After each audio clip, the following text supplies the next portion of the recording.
সবটুকু আমাদের দিয়ে দিলা বইন, নিজের লিগা কিছু রাখছো তো? আমার লিখে ভাইবেন না ভাইজান, ভাইয়ের বাসায় এসে না খাইয়া থাকো, এয়া হইতে পারে না। আমার বইন রে কথায় কেউ হারায় তার উপায় নাই, কি কন? একটা কথা কমু কমু কইরা কওয়া হইতেছে না, অন তো কথাটা না কইলে আর চলে না। কি কথা কন? যে কোনো কথাই আপনি আমাকে নিঃসংকোচে কইতে পারেন। কথা হইল, আপনি তো বইনরে এখনো হিন্দু মতে শাদী করেন নাই ভাই, সেই কামটুক এখন করে ফেলেন লাগে। সে এত কর্মী তো অহন কেন কথা কেন কইলেন, যদি মন খুইলা কন। না কইতেছিলাম এমনি কইলেন না কোনো কারণ আছে? না, আপনি গো ব্যবহার খান গায়ে গঞ্জে খুব চাউর হয়ে গেছে। কি কন ভাই, আরো কিছু শুনলেন নাকি? ভাইজান কি চাউর হয়েছে ভাইজান? হাটে বাজারে সর্বত্র এক খবর, এক মুসলমানের বিবি এক হিন্দু বলার লগে ঘর ছাড়ছে। তাগরে যে অবস্থায় পাওয়া যাইব ধরে দিতে পারলে পুরস্কার মিলব।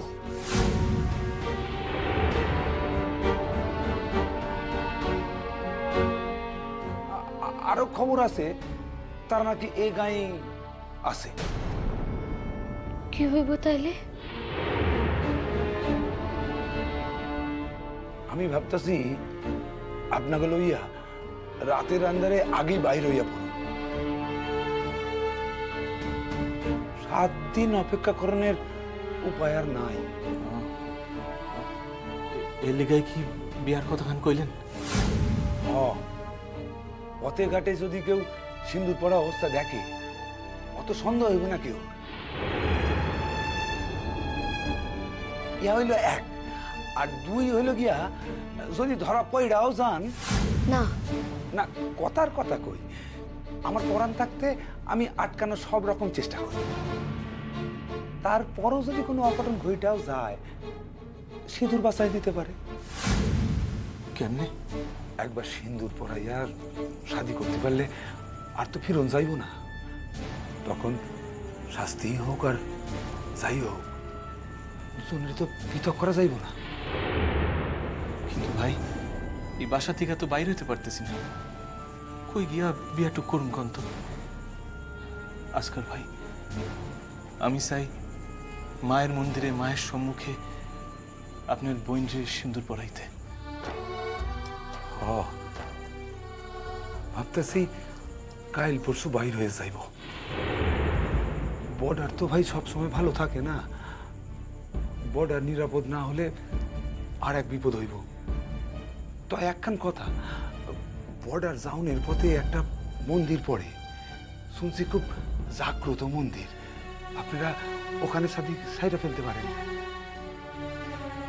ভাই যা বুঝছি অহন্ত সাহিত্যের বিপদ আমি আমার লিগা ভাবি না, আমার তো যত চিন্তা আপনার বোন লইলা। আল্লাহ ঠিক একটা উপায় বাইর করে দিবেন। আমার ভয় পঞ্চায়েত প্রধান গায়ের সব বাসায় বাসায় খোঁজ নিতে বাইরে হয়েছে। আমার বাসায় যদি আসে তখন ঠাকুর কি হইব এখন?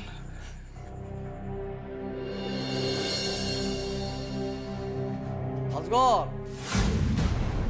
আরে আজগর বাসায় আসো নাকি? ও আজগর,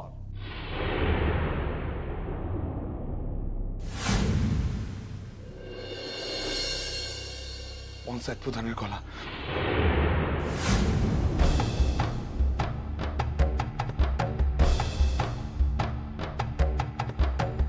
এই আশঙ্কা করতেছিলাম মনে মনে।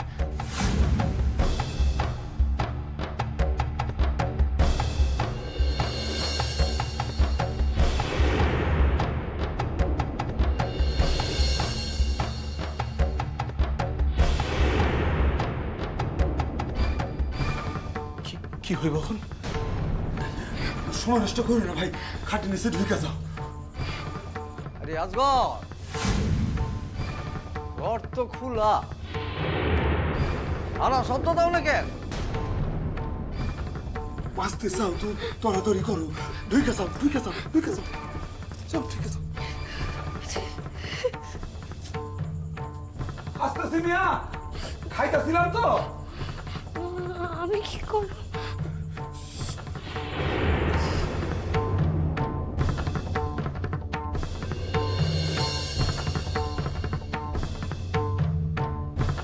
তোমরা খারাও, আমি দেখতাছি।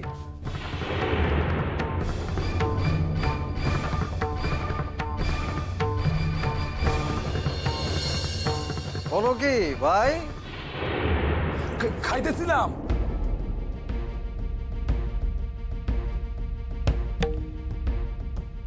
আসেন, ভিতরে আসেন।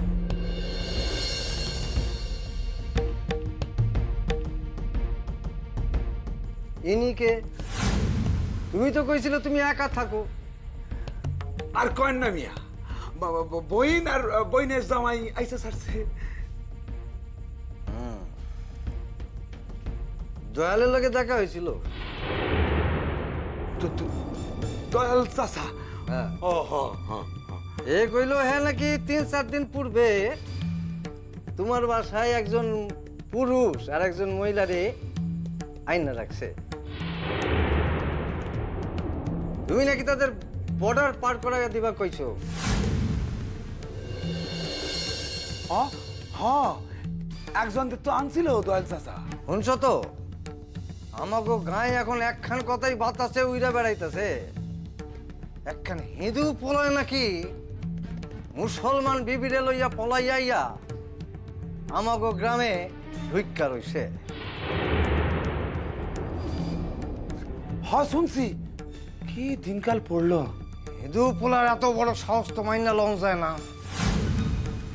কিছুতেই না। সরকার থেকে অর্ডার আইছে, অপরাধীকে ধরাইয়া দিতে পারলে ইনাম মিলবো সহস্র টাকা।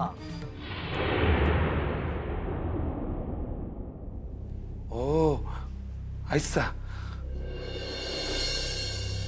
এর লেগা আমি নিজে বাইর হইছি, গায়ের সব বাসাগুলি খুঁজে দেখুম কোনো অজানা মানুষ কোনো বাসায় ঢুইক্কা আছে কিনা। আমার বাসায় তো কেউ নাই মিয়া। তাইলে দয়াল যাদের তোমার বাসায় লইয়া আইছিল তারা কই? তারা তারা চলে গেছে। তাইলে দয়াল যে কইলো তারা তোমার বাসায় আশ্রয় লইছে, তুমি তাকে বর্ডার পার করাইয়া দিবা কইছো। হ হ, দয়াল চাচা ঠিক কইছে।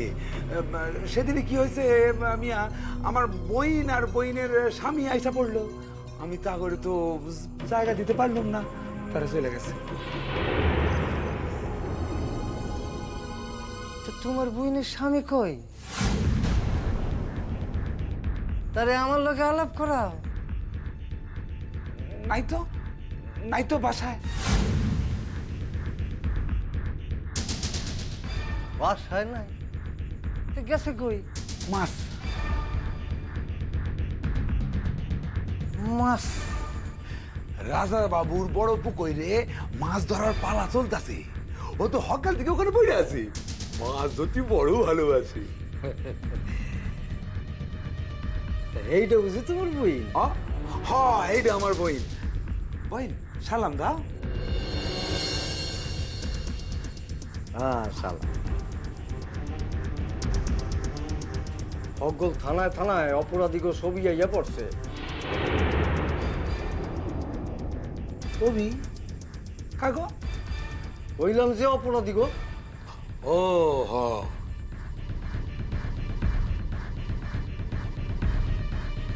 আপনার কোন গায়ে শাদী হয়েছে? মানে আইসেন কোন গা থিকা?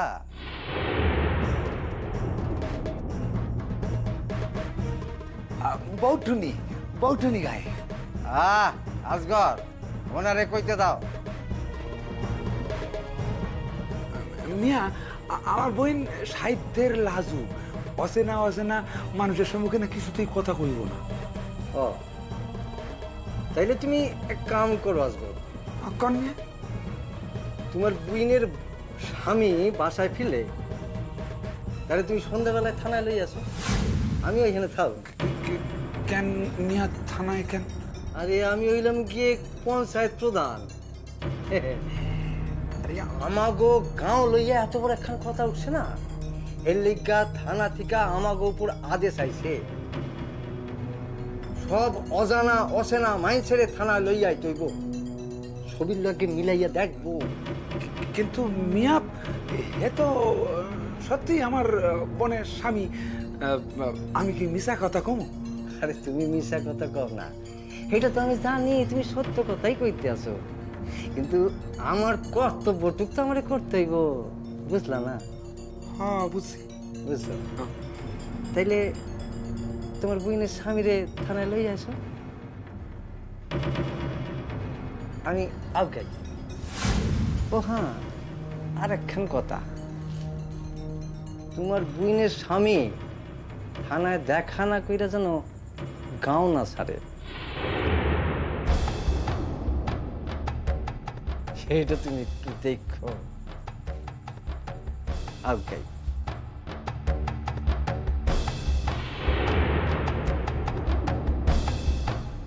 চলো চলো।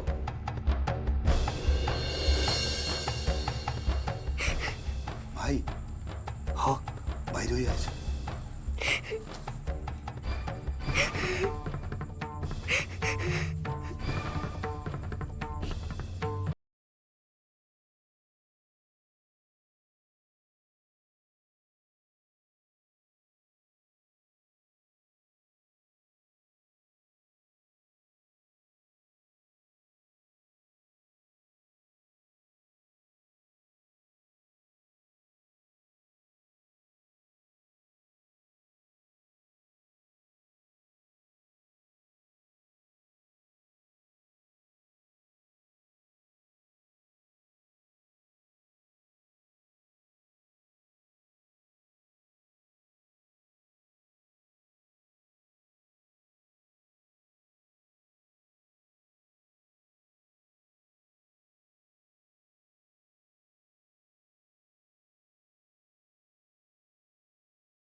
ভাবি, ভাবি অমন করে কাঁদেন না। দেখেন, কাঁদলে তো আমরা কোনো সমস্যার সমাধান খুঁজে পাইব না। দয়া করে কাঁদেন না আপনি। আমার পোলাখান কেন কেন এত বড় একখান সর্বনাশ কইল কইতে পারেন দিদিমণি?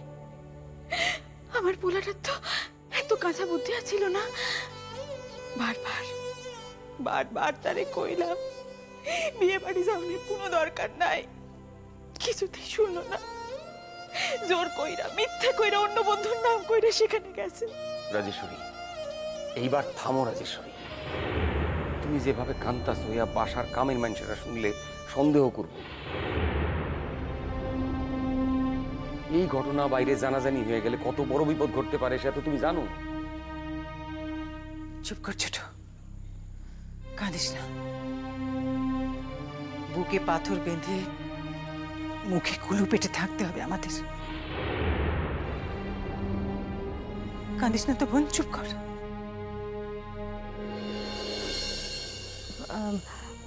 আচ্ছা, আপনারা কি ভাবতেছেন কন দেখি, মানে কোন পথে আগান যায়? আমার মাথায় তো কোনো বুদ্ধি আসতেছে না। দেখেন, আমরাও খুব অসহায় বোধ করতেছি। আমাকে অভিভাবক, আমাকে দাদা, আপনি তো জানেন তিনি বাসায় নাই। কি করুম বুঝতে পারতেছি না, মানে চাপাচুপি দিয়ে রাখতে হইতেছে। জানাজানি হয়ে গেলে তো দাঙ্গা বাইতে যাব। মায়ের তালাক হয়ে গেলেও এত ভয়ের কিছু আসিল না। কিরণকে আমি অন্তত এই ঘটনার পর কোনোদিনও ক্ষমা করতে পারবো না।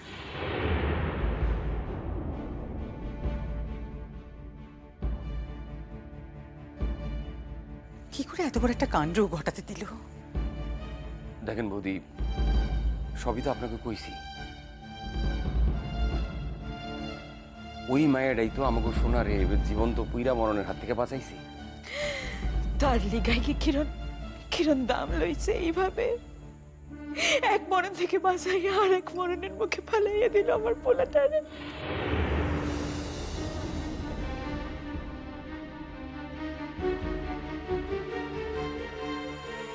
দেখেন ভাবি, আপনি এখন সাহিত্যের বিপদ হেলিগাই যুক্তি হারাইছেন। নইলে আপনি এই ঘটনার লিগা কিরণরে কখনোই দায়ী করতে পারতেন না। সে যে কতখানি সংযমী এত আমি জানি। আমি জানি তার মনে কখনো এই সম্ভাবনারে সে ঠাঁই দেয় নাই। সে বরাবর সূর্যের মঙ্গল চাইছে, বরাবর।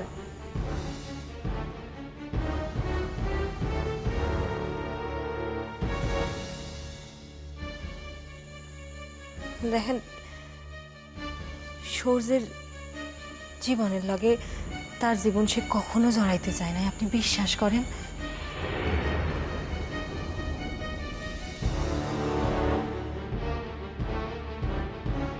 আবার এই কথা তো ঠিক যে সূর্য কোনোদিন এইভাবে ভাবে নাই।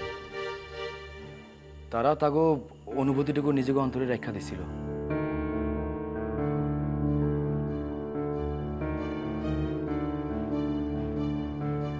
আমার লগে সূর্যের এই বিষয়ে বহুবার বাক্যালাপ হয়েছে।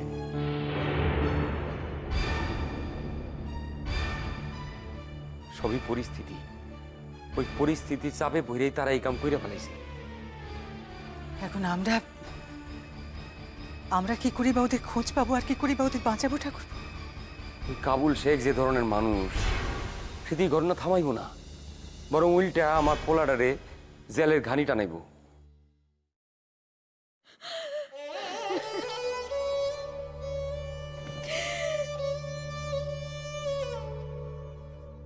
ওরা যে সারা জীবন লুকিয়ে থাকতে পারবো হ্যাঁ তো না, ধরা তো ওরা পড়বই। আচ্ছা, আমরা নিজেরা পুলিশ সাহেবের লগে পরামর্শ করতে পারি না? হ্যাঁ, কথা তো কওনি যায়, কিন্তু কেউ কি এই ঘটনার সমর্থন করব? সবই তো চাপা পড়ে যাইব। পড়ে থাকবো খালি পরস্ত্রী অপহরণের ঘটনাটা। না না, আমার আমার আমার তাও মনে হয় ঢাকায় আমগো চিনা জানা যে অফিসার আছে তার লাগে কথা কওয়া উচিত একবার। আমরাও ওই আমাকে এক দাদা আছেন, শাহাবুদ্দিন দাদা, তার লোক একটু পরামর্শ করি। তিনি ঢাকা থেকে আসতেছেন। আমার পোলাটা বাঁচবো তো দিদিমণি? তারে যে বাঁচাইতেই হইব, বাঁচাইতেই হইব তারে। তাই আমার ভাবনা অন্যখানে। মাইয়াটার কি পরিণতি হইব আমি সেই ভাবতাছি। এই সমাজ কি তারে বাঁচতে দিব? আচ্ছা ঠাকুর, ওদের বিয়ে হয়ে যায়নি তো? দিদি, না না, বিয়া করলেও তো সেই বিয়া সঠিক না, কারণ কিরণের তো তালাকি হয় নাই। হের লেগাই তো কইলাম, শেষ পর্যন্ত মায়াটারে আমি কেমনে বাঁচাইব?